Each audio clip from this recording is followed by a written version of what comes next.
സങ്കീർത്തനം 78 അധ്യായം 1 മുതൽ 72 വരെയുള്ള വചനങ്ങൾ. ചരിത്രം നൽകുന്ന പാഠം. എൻ്റെ ജനമേ, എൻ്റെ ഉപദേശം ശ്രവിക്കുക, എൻ്റെ വാക്കുകൾക്ക് ചെവി തരിക. ഞാൻ ഒരു ഉപമ പറയാം, പുരാതന ചരിത്രത്തിൻ്റെ പൊരുൾ ഞാൻ വ്യക്തമാക്കാം.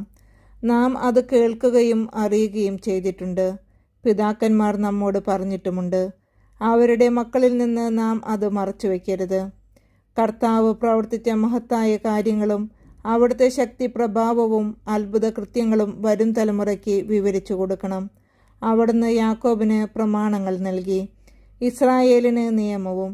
അത് മക്കളെ പഠിപ്പിക്കാൻ നമ്മുടെ പിതാക്കന്മാരോട് അവിടുന്ന് ആജ്ഞാപിച്ചു.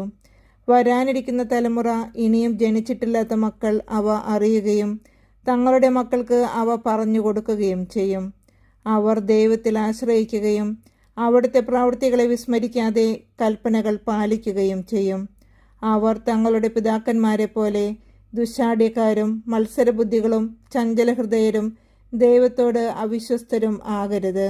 വില്ലാളികളായ എഫ്രായിംകാർ യുദ്ധദിവസം പിന്തിരിഞ്ഞോടി. അവർ ദൈവത്തിൻ്റെ ഉടമ്പടിയെ ആദരിച്ചില്ല. അവിടുത്തെ നിയമമനുസരിച്ച് നടക്കാൻ കൂട്ടാക്കിയുമില്ല. അവർ അവിടുത്തെ പ്രവൃത്തികളും അവർ കണ്ട അത്ഭുതങ്ങളും മറന്നുകളഞ്ഞു. അവിടുന്ന് ഈജിപ്തിൽ സോവാൻ മലയിൽ അവരുടെ പിതാക്കന്മാർ കാണുകെ അത്ഭുതം പ്രവർത്തിച്ചു. അവർക്ക് കടന്നു പോകാൻ കടലിനെ വിഭജിച്ചു. അവിടുന്ന് ജലത്തെ കുന്നുപോലെ നിർത്തി. പകൽ സമയം അവിടുന്ന് മേഘം കൊണ്ടും രാത്രിയിൽ അഗ്നിയുടെ പ്രകാശം കൊണ്ടും അവരെ നയിച്ചു. അവിടുന്ന് മരുഭൂമിയിൽ പാറ പിളർന്നു. അവർക്ക് കുടിക്കാൻ ആഴത്തിൽ നിന്ന് സമൃദ്ധമായി ജലം നൽകി.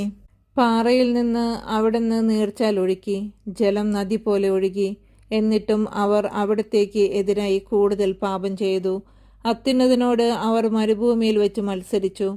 ഇഷ്ടമുള്ള ഭക്ഷണം ചോദിച്ച് അവർ ദൈവത്തെ പരീക്ഷിച്ചു. അവർ ദൈവത്തിനെതിരായി സംസാരിച്ചു. മരുഭൂമിയിൽ മേശയൊരുക്കാൻ ദൈവത്തിന് കഴിയുമോ? അവിടുന്ന് പാറയിലടിച്ചു. ജലം പൊട്ടിയൊഴുകി. നീർച്ചാലുകൾ കവിഞ്ഞു. എന്നാൽ ജനത്തിന് അപ്പവും മാംസവും നൽകാൻ അവിടത്തേക്ക് കഴിയുമോ? ഇത് കേട്ട് കർത്താവ് ക്രുദ്ധനായി. യാക്കോബിൻ്റെ നേരെ അഗ്നി ജ്വലിച്ചു. ഇസ്രായേലിൻ്റെ നേരെ കോപമുയർന്നു. എന്തെന്നാൽ അവർ ദൈവത്തിൽ വിശ്വസിക്കുകയും അവിടുത്തെ രക്ഷാകര ശക്തിയിൽ ആശ്രയിക്കുകയും ചെയ്തില്ല. എങ്കിലും അവിടുന്ന് ആകാശത്തോട് ആജ്ഞാപിച്ചു. വാനിടത്തിൻ്റെ വാതിലുകൾ തുറന്നു. അവർക്ക് ഭക്ഷിക്കാൻ അവിടുന്ന് മന്ന വർഷിച്ചു. സ്വർഗീയ ധാന്യം അവർക്ക് നൽകി. മനുഷ്യൻ ദേവദൂതന്മാരുടെ അപ്പം ഭക്ഷിച്ചു. അവിടുന്ന് ഭക്ഷണം സമൃദ്ധമായി അയച്ചു. അവിടുന്ന് ആകാശത്തിൽ കിഴക്കൻ കാറ്റടിപ്പിച്ചു. അവിടുത്തെ ശക്തിയാൽ അവിടുന്ന് തെക്കൻ കാറ്റിനെ തുറന്നുവിട്ടു. അവിടുന്ന് അവരുടെ മേൽ പൊടി പോലെ മാംസത്തെയും കടൽ തീരത്തെ മണൽത്തരി പോലെ പക്ഷികളെയും വർഷിച്ചു. അവിടുന്ന് അവരുടെ പാളയങ്ങളുടെ നടുവിലും പാർപ്പിടങ്ങൾക്ക് ചുറ്റും അവയെ പൊഴിച്ചു. അവർ ഭക്ഷിച്ച് സംതൃപ്തരായി. അവർ കൊതിച്ചത് അവിടുന്ന് അവർക്ക് നൽകി. എന്നാൽ അവരുടെ കൊതിക്ക് മതി വരും മുമ്പ് തന്നെ, ഭക്ഷണം വായിലിരിക്കുമ്പോൾ തന്നെ ദൈവത്തിൻ്റെ കോപം അവർക്കെതിരെ ഉയർന്നു. അവിടുന്ന് അവരിൽ ഏറ്റവും ശക്തരായവരെ വധിച്ചു. ഇസ്രായേലിലെ യോദ്ധാക്കളെ സംഹരിച്ചു. എന്നിട്ടും അവർ വീണ്ടും പാപം ചെയ്തു.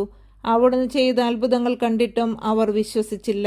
അതിനാൽ അവിടുന്ന് അവരുടെ നാളുകളെ ഒരു നിശ്വാസം പോലെ അവസാനിപ്പിച്ചു. അവരുടെ സംവത്സരങ്ങൾ ഭീതിയിൽ ആണ്ടുപോയി. അവിടുന്ന് അവരെ വധിച്ചപ്പോൾ അവർ അവിടുത്തെ തേടി. അവർ അനുതപിച്ചു ദൈവത്തെങ്കിലേക്ക് തീവ്രതയോടെ തിരിഞ്ഞു. ദൈവമാണ് തങ്ങളുടെ അത്ഭുതശാലിയെന്നും അത്യുന്നതനായ ദൈവമാണ് തങ്ങളെ വീണ്ടെടുക്കുന്നവനെന്നും അവർ അനുസ്മരിച്ചു. എങ്കിലും അവരുടെ സ്തുതി കപടമായിരുന്നു. അവരുടെ നാവിൽ നിന്ന് വന്നത് നുണയായിരുന്നു. അവരുടെ ഹൃദയം അവിടുത്തോട് ചേർന്ന് നിന്നില്ല. അവിടുത്തെ ഉടമ്പടിയോട് വിശ്വസ്തത പുലർത്തിയില്ല. എങ്കിലും കാരുണ്യവാനായ അവിടുന്ന് അവരുടെ അകൃത്യങ്ങൾ ക്ഷമിച്ചു. അവരെ നശിപ്പിച്ചില്ല. പലപ്പോഴും അവിടുന്ന് കോപമടക്കി. തൻ്റെ ക്രോധം ആളിക്കത്താൻ അനുവദിച്ചില്ല. അവർ ജഡം മാത്രമാണെന്നും മടങ്ങിവരാതെ കടന്നുപോകുന്ന കാറ്റാണെന്നും അവിടുന്ന് അനുസ്മരിച്ചു. അവർ എത്രയോ പ്രാവശ്യം മരുഭൂമിയിൽ വെച്ച് അവിടുത്തോട് മത്സരിച്ചു. എത്രയോ പ്രാവശ്യം വിജനപ്രദേശത്ത് വെച്ച് അവിടുത്തെ ദുഃഖിപ്പിച്ചു. അവർ വീണ്ടും വീണ്ടും ദൈവത്തെ പരീക്ഷിച്ചു. ഇസ്രായേലിൻ്റെ പരിശുദ്ധനെ പ്രകോപിപ്പിച്ചു. അവർ അവിടുത്തെ ശക്തിയെയോ ശത്രുവിൽ നിന്ന് തങ്ങളെ രക്ഷിച്ച ദിവസത്തെയോ ഓർത്തില്ല. ഈജിപ്തിൽ വെച്ച് അവിടുന്ന് പ്രവർത്തിച്ച അടയാളങ്ങളും സോവാൻ വയലുകളിൽ വെച്ച് ചെയ്ത അത്ഭുതങ്ങളും ഓർത്തില്ല. അവരുടെ നദികളെ അവിടുന്ന് രക്തമാക്കി മാറ്റി. അരുവികളിൽ നിന്ന് അവർക്ക് കുടിക്കാൻ കഴിഞ്ഞില്ല. അവിടുന്ന് അവരുടെ ഇടയിലേക്ക് ഈച്ചകളെ കൂട്ടം കൂട്ടമായി അയച്ചു. അവ അവരെ വിഴുങ്ങിക്കളഞ്ഞു. അവിടുന്ന് തവളകളെ അയച്ചു. അവ അവർക്ക് നാശം വരുത്തി. അവരുടെ വിളവുകൾ കമ്പിളിപ്പുഴുവിനും അവരുടെ അധ്വാനഫലം വെട്ടുകിളിക്കും വിട്ടുകൊടുത്തു. അവിടുന്ന് അവരുടെ മുന്തിരിത്തോട്ടങ്ങളെ കന്മഴ കൊണ്ടും സിക്കമോർ മരങ്ങളെ ഹിമവർഷം കൊണ്ടും നശിപ്പിച്ചു. അവിടുന്ന് അവരുടെ കന്നുകാലികളെ കന്മഴയ്ക്കും അവരുടെ ആട്ടിൻകൂട്ടങ്ങളെ ഇടിത്തീക്കും ഇരയാക്കി. അവിടുന്ന് അവരുടെ ഇടയിലേക്ക് തൻ്റെ ഉഗ്രകോപം, ക്രോധം, രോഷം, ദുരിതം എന്നിങ്ങനെ സംഹാരദൂതന്മാരുടെ ഒരു സംഘത്തെ അയച്ചു. അവിടുന്ന് തൻ്റെ കോപത്തെ അഴിച്ചുവിട്ടു. അവിടുന്ന് അവരെ മരണത്തിൽ നിന്ന് ഒഴിവാക്കിയില്ല. അവരുടെ ജീവനെ മഹാമാരിക്ക് ഏൽപ്പിച്ചു കൊടുത്തു. ഈജിപ്തിലെ കടിഞ്ഞേലുകളെ, ഹാമിൻ്റെ കൂടാരത്തിലെ പൗരുഷത്തിൻ്റെ പ്രഥമഫലങ്ങളെ അവിടുന്ന് സംഹരിച്ചു. എന്നാൽ തൻ്റെ ജനത്തെ ചെമ്മരിയാടുകളെപ്പോലെ അവിടുന്ന് പുറത്തു കൊണ്ടുവന്നു. ആട്ടിൻ പറ്റത്തെ എന്ന പോലെ മരുഭൂമിയിലൂടെ നയിച്ചു.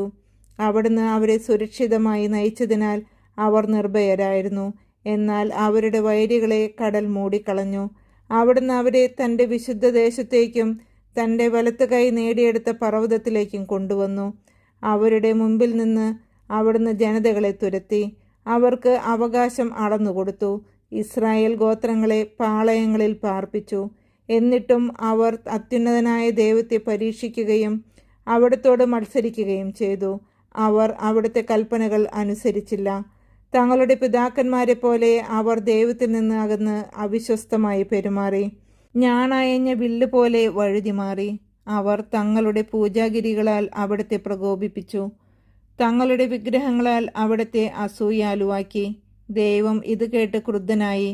അവിടുന്ന് ഇസ്രായേലിനെ പരിപൂർണമായി പരിത്യജിച്ചു. ആകയാൽ അവിടുന്ന് മനുഷ്യരുടെ ഇടയിലെ തൻ്റെ നിവാസമായ ഷീലോയിലെ കൂടാരം ഉപേക്ഷിച്ചു. അവിടുന്ന് തൻ്റെ ശക്തിയെ അടിമത്തത്തിനും മഹത്വത്തെ ശത്രുവിൻ്റെ കരത്തിനും ഏൽപ്പിച്ചു കൊടുത്തു. അവിടുന്ന് തൻ്റെ ജനത്തെ വാളിന് വിട്ടുകൊടുത്തു. തൻ്റെ അവകാശത്തിന്മേൽ ക്രോധം ചൊരിഞ്ഞു. അവരുടെ യുവാക്കളെ അഗ്നി വിഴുങ്ങി. അവരുടെ കന്യകമാർക്ക് വിവാഹഗീതം ഉണ്ടായിരുന്നില്ല. അവരുടെ പുരോഹിതന്മാർ വാളിനിരയായി. അവരുടെ വിധവകൾ വിലാപം ആചരിച്ചില്ല. വീഞ്ഞു കുടിച്ച് അലറുന്ന മല്ലനെ പോലെ ഉറക്കത്തിൽ നിന്നെന്ന പോലെ കർത്താവ് എഴുന്നേറ്റു. അവിടുന്ന് തൻ്റെ ശത്രുക്കളെ തുരത്തി. അവർക്ക് ശാശ്വതമായ അവമതി വരുത്തി. അവിടുന്ന് ജോസഫിൻ്റെ കൂടാരം ഉപേക്ഷിച്ചു. എഫ്രായിമിൻ്റെ ഗോത്രത്തെ തിരഞ്ഞെടുത്തില്ല. എന്നാൽ അവിടുന്ന് യൂദാ ഗോത്രത്തെയും താൻ സ്നേഹിക്കുന്ന സിയോൻ മലയെയും തിരഞ്ഞെടുത്തു. ഉന്നതമായ ആകാശത്തെപ്പോലെയും എന്നേക്കുമായി സ്ഥാപിച്ചിരിക്കുന്ന ഭൂമിയെപ്പോലെയും അവിടുന്ന് തൻ്റെ ആലയം നിർമ്മിച്ചു. അവിടുന്ന് തൻ്റെ ദാസനായ ദാവീദിനെ തിരഞ്ഞെടുത്തു. അവനെ ആടുകളുടെ ഇടയിൽ നിന്ന് വിളിച്ചു. തൻ്റെ ജനമായ യാക്കോബിനെയും തൻ്റെ അവകാശമായ ഇസ്രായേലിനെയും മേയ്ക്കുവാൻ വേണ്ടി അവിടുന്ന് തള്ളയാടുകളെ മേയിച്ചിരുന്ന അവനെ വിളിച്ചു വരുത്തി. അവൻ പരമാർത്ഥ ഹൃദയത്തോടെ അവരെ മേയിച്ചു. കരവിരുതോടെ അവൻ അവരെ നയിച്ചു.